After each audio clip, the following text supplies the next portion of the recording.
College campus.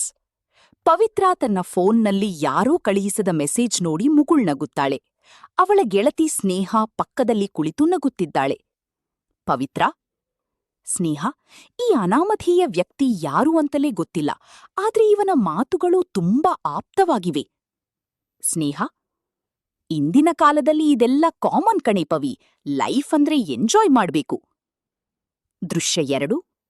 ಮನೆ. ರಾತ್ರಿ ಸಮಯ. ಪವಿತ್ರ ತನ್ನ ಕೋಣೆಯಲ್ಲಿ ಗುಟ್ಟಾಗಿ ಚಾಟ್ ಮಾಡುತ್ತಿರುತ್ತಾಳೆ. ಚಿಕ್ಕಪ್ಪ ಹಠಾತ್ತನೆ ರೂಮಿಗೆ ಬರುತ್ತಾರೆ.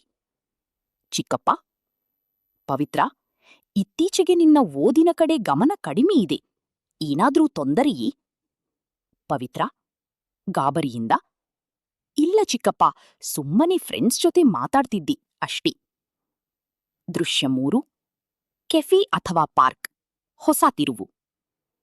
ಪವಿತ್ರ ಆ ಅಪರಿಚಿತ ವ್ಯಕ್ತಿಯನ್ನು ಭೇಟಿಯಾಗಲು ನಿರ್ಧರಿಸುತ್ತಾಳೆ. ಅವಳು ಹೋಗುವ ಜಾಗದಲ್ಲಿ ಚಿಕ್ಕಪ್ಪ ಮೊದಲೇ ಕುಳಿತಿರುತ್ತಾರೆ. ಪವಿತ್ರ, ಚಿಕ್ಕಪ್ಪ, ನೀವಿಲ್ಲಿ ಏನು ಮಾಡುತ್ತಿದ್ದೀರಿ?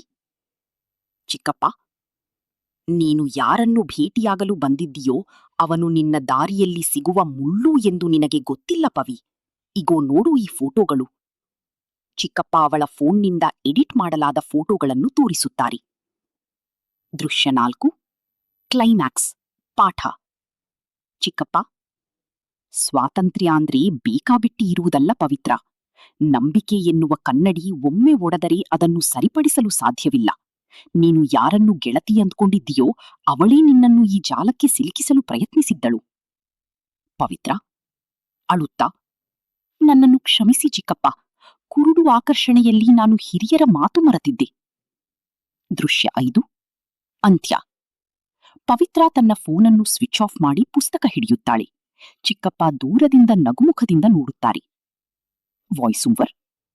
ಸೋಷಿಯಲ್ ಮೀಡಿಯಾ ಪ್ರಪಂಚದಲ್ಲಿ ಕಾಣುವ ಪ್ರತಿಯೊಂದು ಮುಖವೂ ಸುಂದರವಾಗಿರುವುದಿಲ್ಲ. ಜಾಗರೂಕತೆ ನಮ್ಮ ಕೈಯಲ್ಲಿದೆ.